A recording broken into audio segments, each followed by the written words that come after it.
우리 함께 하나님 아버지의 말씀 교독하고 그리고 말씀 나눕니다. 말씀은 창세기 50장 15절부터 21절까지의 말씀입니다.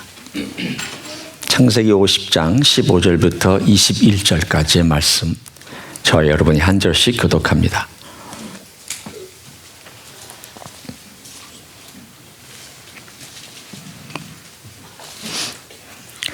다 찾으신 줄 알고 교독합니다.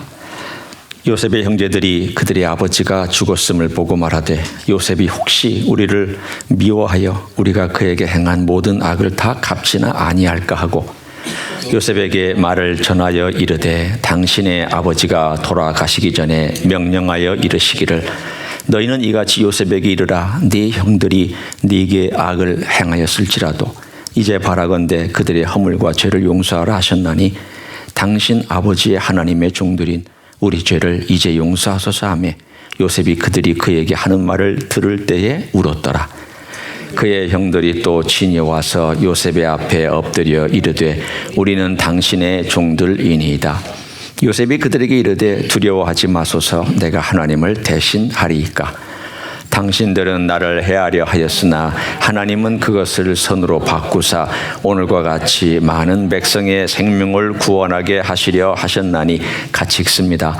당신들은 두려워하지 마소서. 내가 당신들과 당신들의 자녀를 기르리이다 하고 그들을 간곡한 말로 위로하였더라. 아멘. 간단한 쉬운 퀴즈로부터 오늘 말씀을 시작할까요? 요셉이 총리 대신이 된 나이는 몇 세였습니까? 30이었죠. 요셉이 형들을 만난 나이는 몇 세였습니까? 이거 조금 어렵죠. 에다가 37년에다가 플러스 2, 39입니다.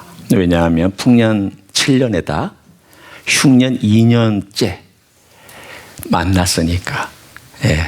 가까이 가셨습니다.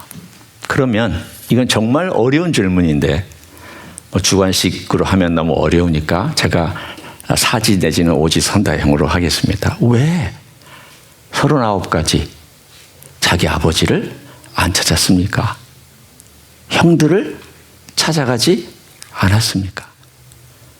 그 당시에 가나안 땅은 애굽의 컨트롤 아래 있었습니다. 영향력 안에 있었고 정치적인 파워 안에 있었기 때문에 가려면 얼마든지 갈 수 있고 사람 보내려면 얼마든지 보낼 수 있었던 그 9년 동안 안 만났습니다. 자, 오지 선타형이니까 여러분이 골라보세요. 1번. 그 9년 동안 어떻게 복수할까 생각했다. 웃으시는 거 보니까 아닌 것 같아요. 정무에 너무 바빴다. 갑자기 총리가 돼가지고 눈코 틀 새가 없었다. 혹시 맞다고 생각하시는 분? 50%. 50%인데 아주 정답은 아닌 거죠. 세 번째, 잊으려고 꾹꾹 눌러놔서 그 잊기 위해서 그냥 온 힘을 다해서 누르는 시간이 필요했다. 그는 글쎄요, 아니라고 누군가 명확하게 말씀해 주셨어요. 아니요. 네. 네 번째, 그도 이 마음의 깊은 상처를 해결하는 데 시간이 필요했다. 많은 분들이 끄덕끄덕 하는 걸 보니까 굉장히 많이 한 것 같아요. 하나님의 다섯 번째, 하나님의 때를 기다렸다. 맞는 것 같기도 하고요. 저는 이 네 번째 내와 다섯 번째가 결합되어 있다고 생각을 합니다. 성경은 그걸 얘기하지는 않아요. 그러나 정황상 우리는 그렇게 추측할 수 있습니다. 여러분, 가정의 문제는 참 힘듭니다. 해결이 잘 안 되길. 역학관계가 너무 많이 복잡하게 얽혀 있어서 해결이 잘 안 되는 것을 많이 봅니다. 요셉의 경우를 보십시오. 아버지가 요셉을 편애했습니다. 얼마나 편애했는지 12명 중에 1명만 너무너무 사랑했습니다. 사랑한 이유도 있습니다. 첫째는 똑똑했고 잘생겼고, 그리고 뭐 아버지의 말이라면은 뭐 그냥 다 이해하고 따랐고, 거기에다가 클 때 엄마가 없었습니다. 어렸을 때 엄마가 죽었습니다. 자기 동생을 낳다가 죽었습니다. 자기 동생은 유복자고, 자기는 겨우 이제 엄마 젖을 떼고 성장하는 나이에, 한 3-4살 되는 그 나이에 엄마 없이 자라나는 그 아기를 보면서 아버지가 얼마나 애틋하게 그냥 바람이 불면 꺼질까, 눈에 넣어도 아프지 않고, 그냥 얼마나 가슴에 싸고 싸우면서 귀한 것 먹이고 귀한 옷 입혀서 길렀겠습니까? 그런데 형제들 10명의 눈에는 이게 너무 눈꼴 시려운 일입니다. 여러분, 형제들의 시기와 질투는 이건 정말 해결이 잘 안 되는 문제입니다. 특별히 우리도 경험하는 일이지만 형제들의 시기와 질투의 문제가 부모님이 돌아가시고 난 다음에는 해결할 방법도 없습니다.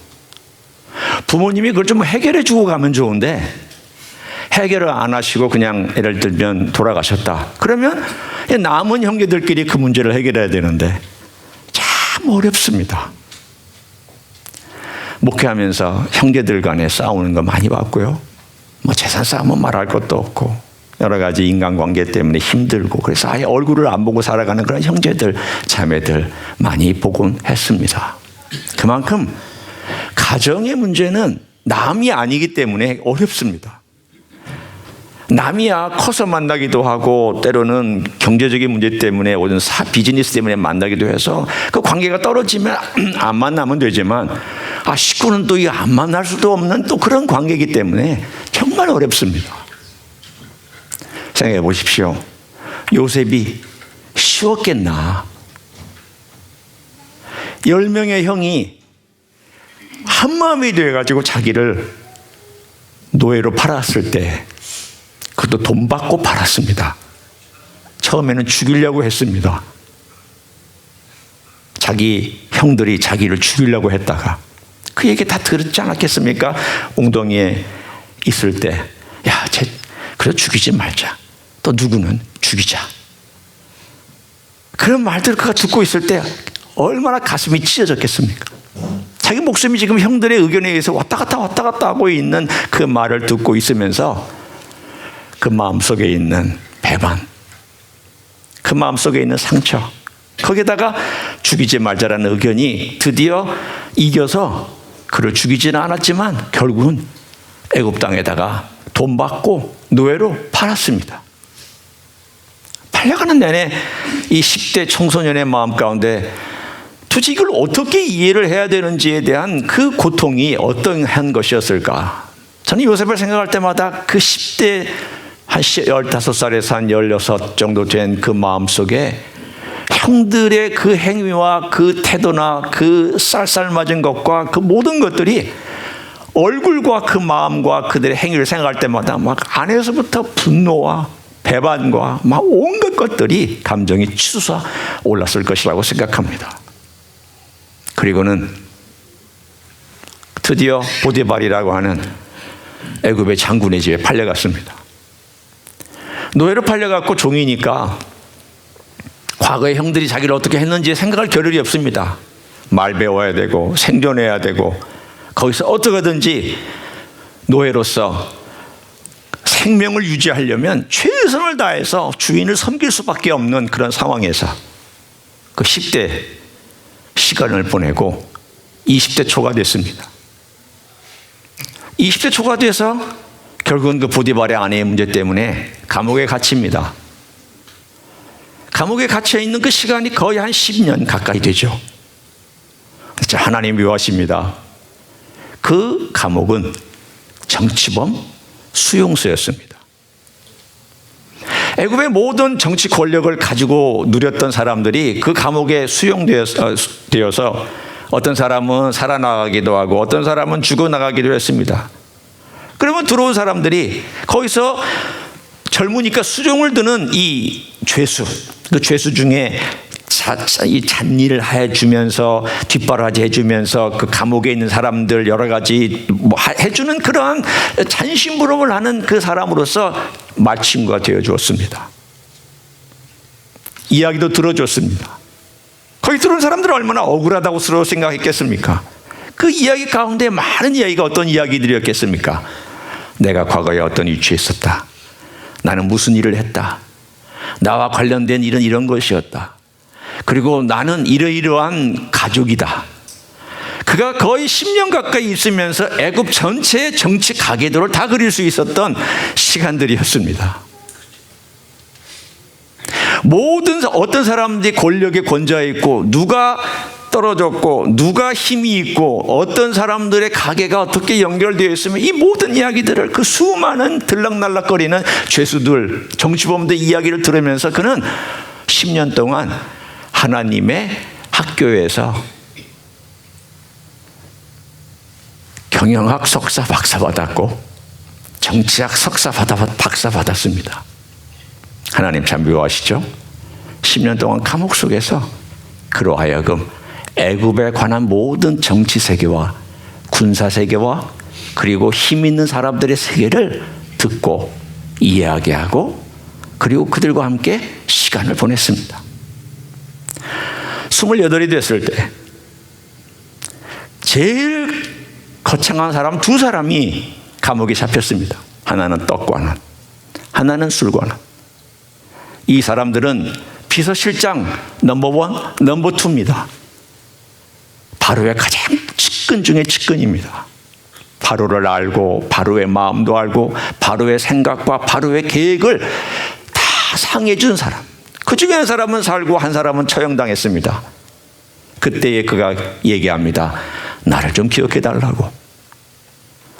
나가 그러나 2년 동안에 살아나갔던 그 술 맡은 관원의 사람은 전혀 요셉을 기억해 주지 않았습니다. 그러다가 갑자기 바로가 꿈을 꿨습니다. 그때 생각이 났습니다. 내가 감옥에 있을 때 이런 청년이 있었는데 그 청년이 내 꿈을 해석해 주었는데 그 꿈이 맞았습니다. 혹시 바로께서 꾼 꿈을 이 청년이 해석해 줄 수 있을 것입니다. 그래서 급하게 와서 꿈을 해석해 줬습니다. 꿈만 해석해 준 것이 아니라 해결할 방법까지도 제시해 주셨습니다. 그러자 그는 지하 10층에서부터 지상 100층까지 그냥 초고속 엘리베이터를 타고 그냥 쭉 하고 올라갔습니다. 생각해 보십시오. 이런 일이 있을 수 있을까? 대부분의 경우는 과정이 있습니다. 이렇게 서서히 산등성에 올라갔다가 조금 이렇게 올라가고 이렇게 올라가는 영웅들의 이야기를 보면 대개는 이렇게 올라가는데 요셉의 얘기는 그것과는 다릅니다. 갑자기 깊은 지하 감옥에 있다가 쑥 하고 수직 상승한 케이스. 어디에도 별로 나타나지 않는 이 이야기입니다. 그리고는 결혼했습니다. 아마도 31, 둘쯤 결혼해서 그가 아이를 둘 낳았습니다. 첫 번째 아이의 이름은 므낫세고 두 번째 아이 이름은 에브라임입니다. 아마도 한 33에서 34때 므낫세를 낳았을 것이고 35, 36쯤에 에브라임을 낳았을 것입니다. 그때가 언제냐면 30살부터 37까지 풍년이 7년 동안 계속되던 때에 두 아이를 낳았습니다. 첫 번째 아이 이름은 므낫세인데 므낫세 이름의 뜻은 있다라는 뜻입니다. 잊어버렸다, 잊는다. 두 번째 아이의 이름은 풍성하다라는 이름입니다. 이 이름에 요셉의 마음의 상태를, 영적인 상태를 고스란히 우리들에게 전달해 줍니다. 그는 수년 동안 자기를 괴롭혔던 깊은 상처를 해결할 방법을 찾고 있었습니다.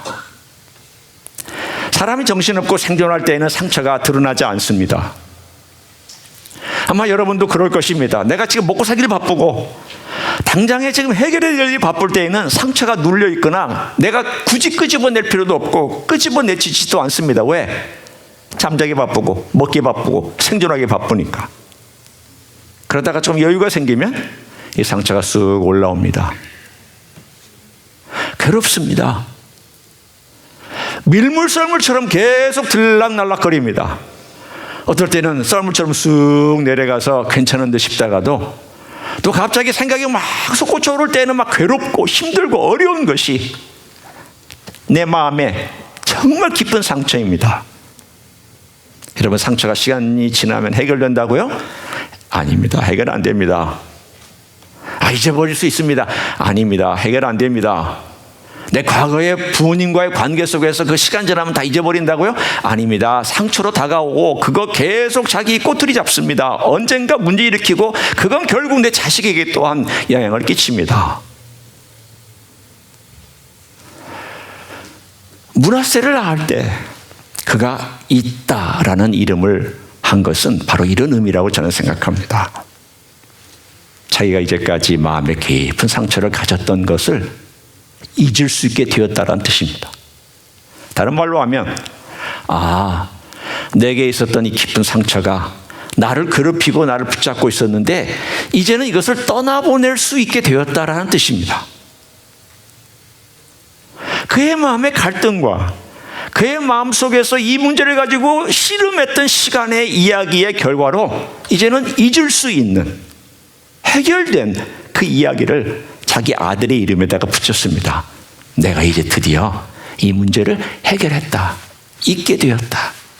나를 괴롭히는 그 망상과 꿈속에서도 나타나고 꿈속에서도 그때 팔려왔던 그때의 그 고통, 사막을 걸어왔던 그 뜨거운 태양볕, 내 생명이 어떻게 될 것인가에 대한 그 아픔, 형제들의 그 눈빛과 살벌한 그 얼굴 표정, 꿈에도 계속 떠올랐던 그 잊지 못할 얼굴들이 그때서야 잊혀졌다는 것을 얘기하고 있습니다.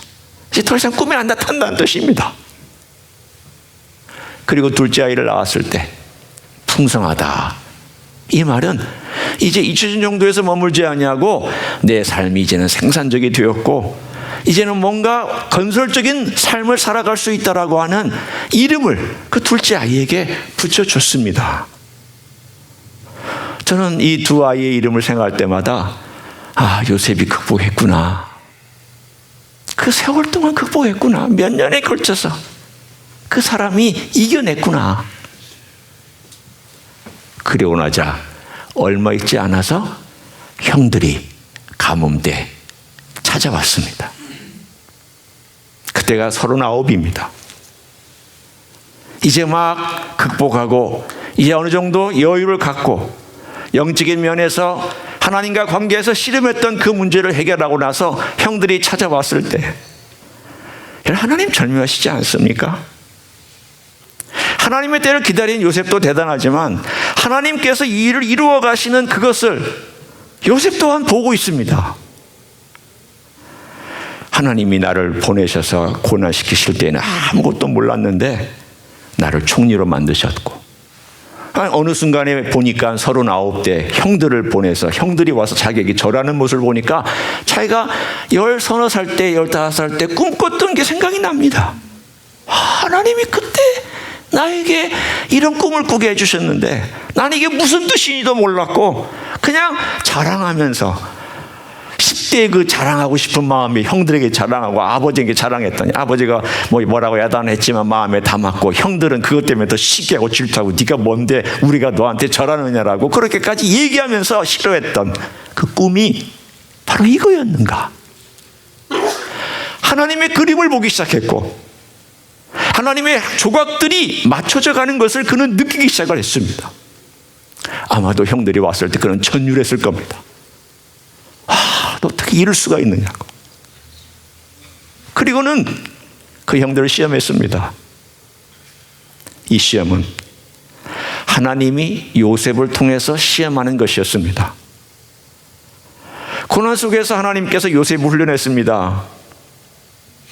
그냥 아무것도 모르고 자랑하고 티 없이 잘난 척하는 그야말로 승승장구하는 그 아들을 데려다가 하나님께서 15살, 16살에 애굽에 갖다 놓고 10년 넘게 훈련시켜서 그리고는 그 총리가 된 다음에 그 마음의 상처를 또한 해결할 수 있는 그 시간까지, 자, 15살, 16살에 잡혀갔으면 39까지 대략 20 몇 년이라는 시간이 걸쳤습니다.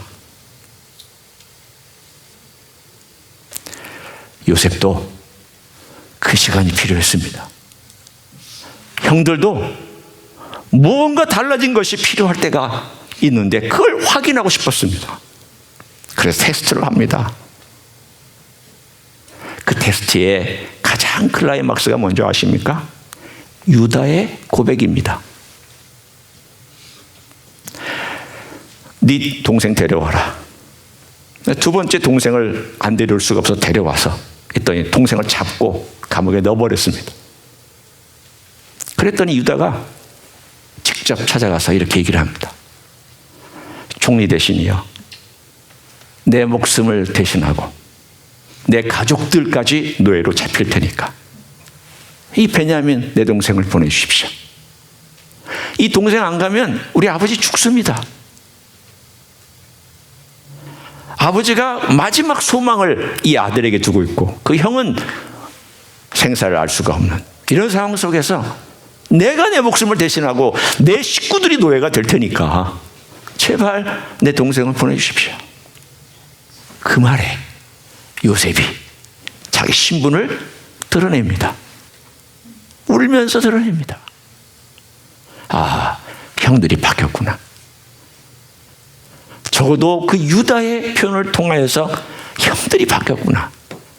나를 그렇게 죽이려고 했던 형이, 그 형들이 이제는 자기 동생을 보호하기 위해서 내 목숨과 내 가족이 노예가 돼도 좋으니 이 동생을 보내달라고 하는 그 말을 듣는 순간 그가 무너져 내렸고 드디어 자기 자신을 드러냅니다. 그리고는 내가 요셉이라고, 그리고 걱정하지 말라고 그렇게 얘기를 합니다.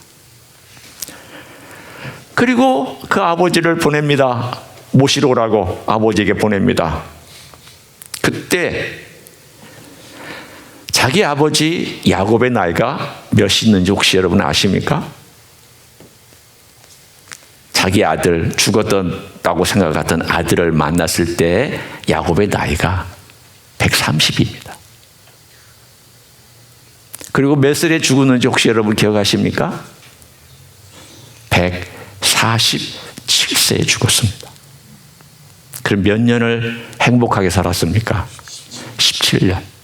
147년 중에 딱 17년만 안전하고 행복하게 살았고 130년은 험난한 세월을 보냈습니다. 늘 생명의 위협, 식구들의 갈등, 어려움, 자기 자식들의 타락, 자기 자식들의 엉망진창인 삶, 세상으로 나가고 유다는 엉뚱한 짓을 행하지를 않나, 자식들은 엉망진창으로 서로 갈등하지 않나, 자기 사랑하는 아들은 죽었다고 알고 있지를 않나. 험악한 세월을 130년을 살았습니다. 하란으로 도망한 그때부터 나이 130이 될 때까지 편안한 날이 하루도 없었습니다. 편안한 날은 딱 17년입니다. 딱 17년. 그리고 그가 그 17년 아들의 그 품에서 기쁨을 누리다가 드디어 죽었습니다. 그리고 오늘 이 이야기가 나옵니다. 형들이 아버지가 돌아가시자 드디어 자기들을 보호하는 마지막 보호막이 사라졌다고 생각을 했습니다. 그래서 사람을 보냅니다. 당신의 아버지가, 오늘 보면 너무 이상한 이야기가 나와요. 여기 이렇게 얘기했어요.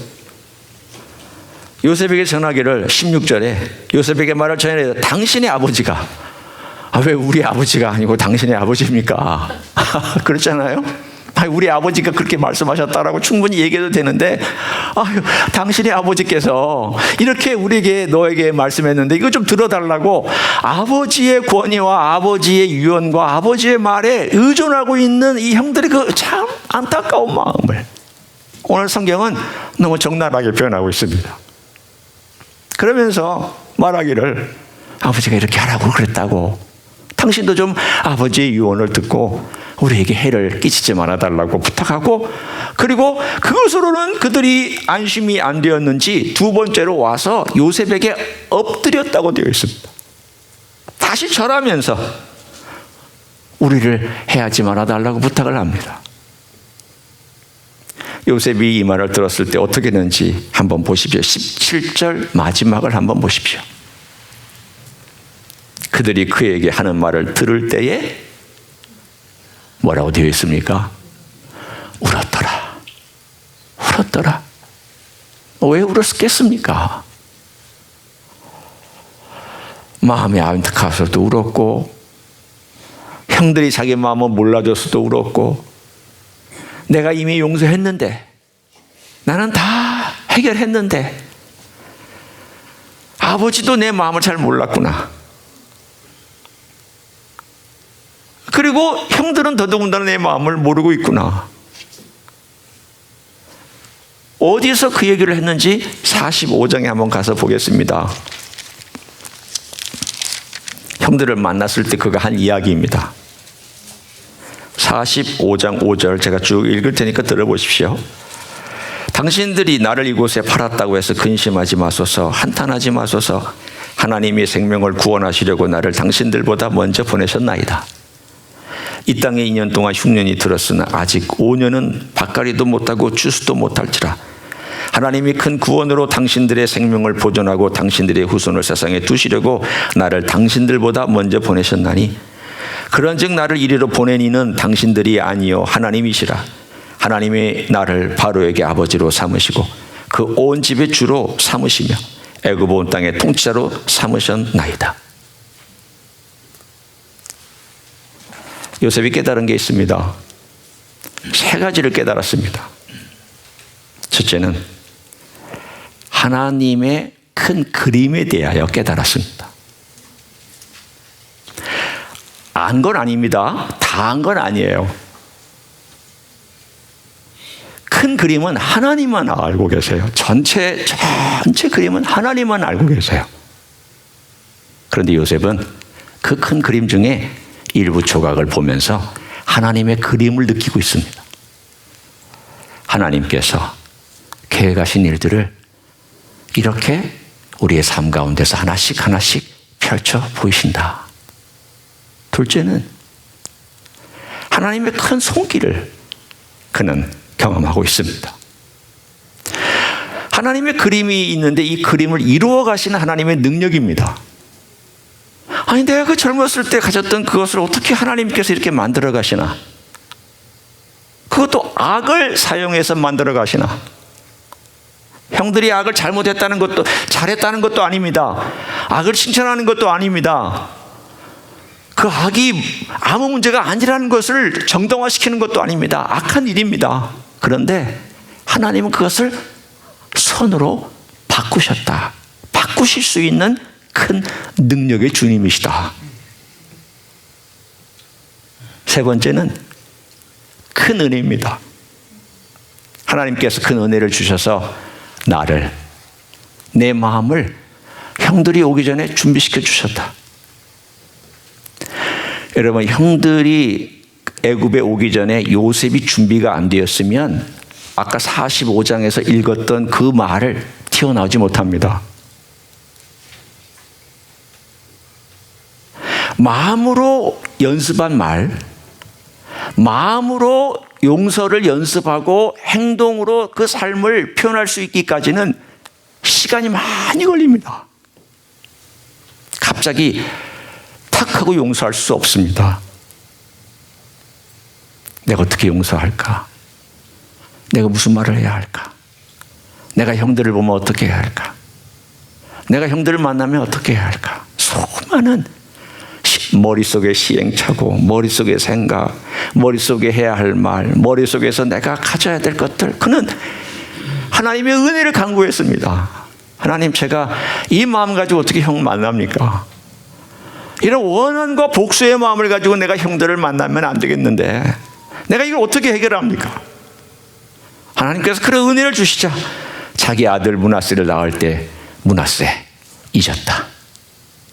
에브라임을 낳을 때 풍성하다. 하나님이 풍성하게 나를 채워주셨다. 물질이 아닙니다. 요셉에게 있어서의 물질은 흔하디 흔한 것들입니다. 금은 뭐와 흔하디 흔한 것들입니다. 그가 풍성하다고 얘기한 것은 물질을 얘기한 것이 결코 아닙니다. 하나님의 은혜가 그의 삶에 풍성하게 있는 것을 그는 고백했습니다. 이 세 가지, 하나님의 큰 그림, 하나님의 큰 손길, 하나님의 큰 은혜, 이 세 가지를 경험한 요셉이 행한 게 두 가지가 있습니다. 그는 내가 하나님 대체하지 않기를 원합니다. 나 하나님 대신하지 않겠습니다. 나 당신들 용서했습니다. 기꺼이 용서했습니다. 이미 몇 해 전에 용서했습니다. 당신들이 여기 올 때 용서했습니다. 그래서 나는 용서를 준비했습니다. 하나님께서 용서하라고 말씀하셨기 때문에 나는 용서를 이미 당신들 만날 때 했습니다. 그리고 용서에서 머물지 아니하고 선을 베풉니다. 오늘 본문 다시 한번 보십시오. 어떻게 했는지. 용서는 이미 기존 내용 가운데 바탕으로 깔고 있습니다. 19절 다시 한번 읽겠습니다. 요셉이 그들에게 이르되 두려워하지 마소서. 내가 하나님을 대신하리이까. 하나님의 큰 그림을 내가 어찌 다 알겠습니까? 하나님의 큰 손길을 내가 어찌 다 이해하겠습니까? 하나님의 큰 은혜를 내가 다 어찌 다 누리고 그것을 표현할 수 있겠습니까마는 난 대신하지는 않겠습니다. 그리고 나서 뭐라고 그랬냐면 20절에 당신들을 나를 해하려 하였으나 하나님은 그것을 선으로 바꾸사 오늘과 같이 많은 백성의 생명을 구원하게 하시려 하셨나니. 요셉이 45장과 50장의 목적에 대해서 다르게 얘기한 내용이 있습니다. 45장에는 당신들의 생명과 당신들의 자손의 생명이라고 얘기했는데 50장에는 많은 백성들의 생명이라고 얘기를 했습니다. 스펙트럼이 넓어졌습니다.